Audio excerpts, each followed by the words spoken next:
The constellation Virgo is mentioned in the book of Revelation, chapter 12. It's the woman clothed with the sun. Psalm 19 talks about the constellations. It says, "The heavens declare the glory of God, and God's handiwork is in the heavens." And then it goes on to clarify what handiwork it's talking about. It says, "The heavens utter speech and show knowledge, and that knowledge exists in every language on earth." And then it clarifies that this handiwork in the sky has lines. In those lines, it says, "God set a tabernacle for the sun, which is as a bridegroom coming out of his chamber."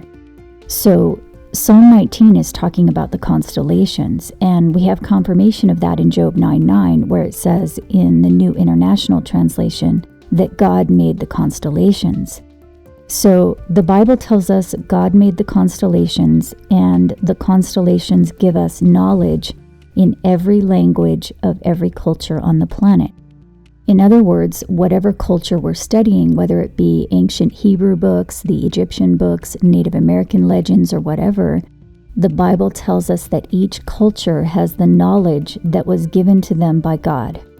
In addition, Psalm 19 is giving us a clue about the constellation Virgo. Notice it says one of the lines is a chamber wherein the bridegroom exits. In Job 9:9, the word translated as constellation in the New International Version is translated as chamber in the King James Version. So Psalm 19 is telling us that the sun is as a bridegroom coming out of its constellation. The bridegroom represents Jesus, as explained in Mark 2:18-20, and Jesus is the morning star, Revelation 22:16. The morning star can represent the sun, since we know the sun is a star in modern times, but in ancient times it represented the planet Venus.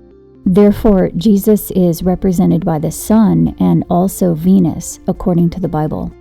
The bridegroom coming out of his chamber in Psalm 19 refers to the sun being born out of Virgo, Jesus being born out of the Virgin.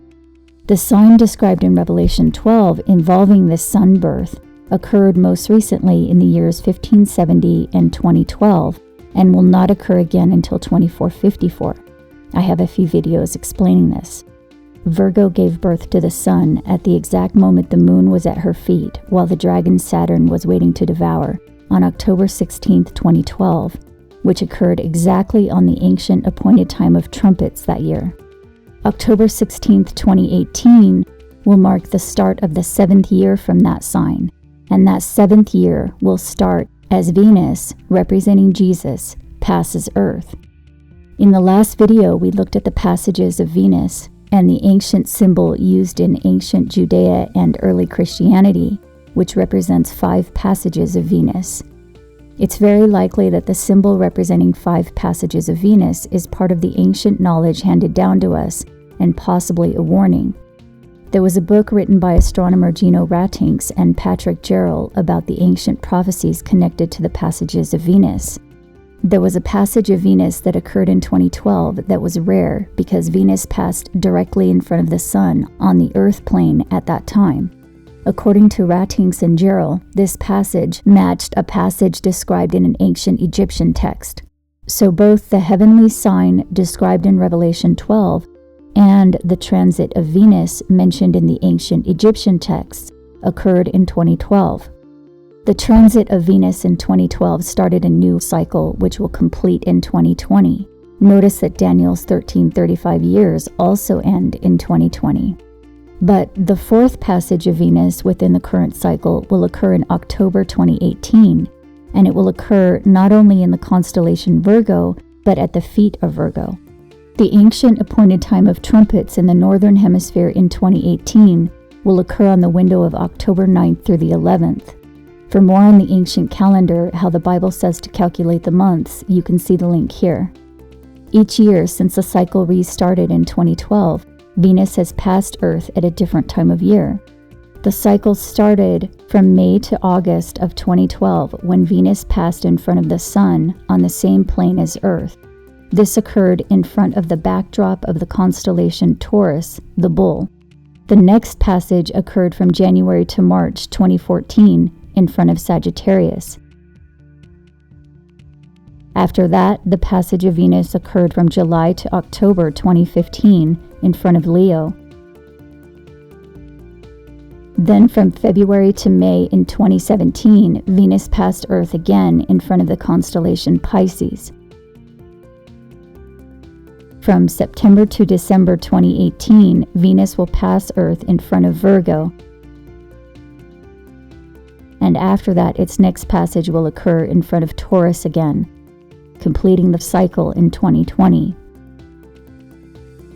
In 2018, the Venus passage may be significant because it passes in front of its mother constellation Virgo, but also because it's passing during Passover in the southern hemisphere. You can see here that from our perspective on Earth, Venus appears to stop in its orbit, then move backward, then forward again in a loop motion.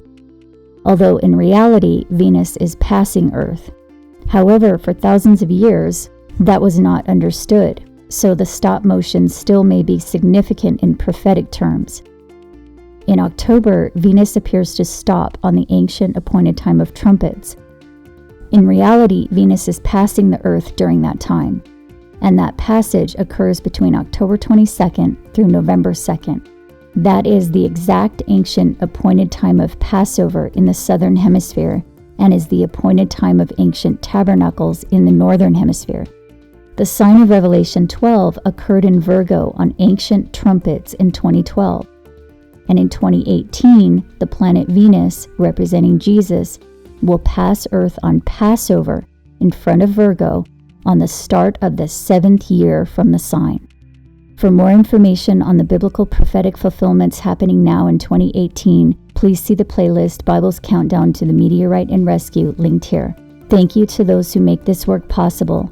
If you like this video, please consider providing support using the link below. I hope you're doing well, and I'll talk to you later.